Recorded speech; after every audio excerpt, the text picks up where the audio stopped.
20 तारखेला मुंबई उपनगर जिल्ह्यात होणाऱ्या मतदानासाठी दिव्यांग मतदारांना मतदान केंद्रापर्यंत पोहोचण्याकरता निवडणूक आयोगाच्या वतीनं व्यवस्था करण्यात येणार आहे। त्या अनुषंगानं दिव्यांग मतदारांना मतदारसंघनिहाय विनामूल्य वाहन व्यवस्था उपलब्ध करून देण्यात आली आहे।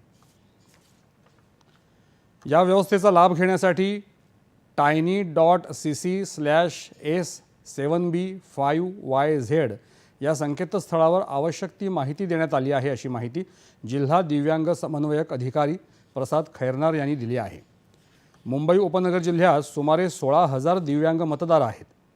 या मतदारांना मतदान केंद्रापर्यंत पोहोचण्यासाठी त्यांना मार्गदर्शन करण्याकरता 1,500हून अधिक दिव्यांग मित्रांची नेमणूक करण्यात आली आहे।